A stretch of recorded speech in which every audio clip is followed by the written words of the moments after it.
ఏమండి ఒక్క నిమిషం, చెప్పమ్మా. పైసలు అవసరం ఉన్నాయండి. సరేలే, 5,000 ఉన్నాయి, తీసుకో. 5,000 ఎందుకు? 3,000 అడిగిన నేను. ఉంచుకోమా, 3,000 నీకు అవసరానికి వాడుకో, 2,000 నీ దగ్గర పెట్టు. నానా కాలేజ్ ఫీజు కట్టాలి, ఒక 6,000 పంపించారా? సరే అమ్మా, 8,000 పంపిస్తున్నా.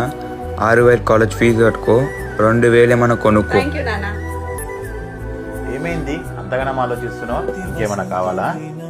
ఏమి లేదండి, పెళ్లికి ముందు మా నాన్నని పైసలు అడిగితే ఎక్స్ట్రా పైసలు ఇస్తుండే. ఇప్పుడు మీరు కూడా నేను పైసలు అడగంగానే నాకు ఎక్స్ట్రా పైసలు ఇస్తున్నారు. నువ్వు మీ అమ్మారింట్లో కూడా మహారాణివే, ఇక్కడ కూడా మహారాణివే.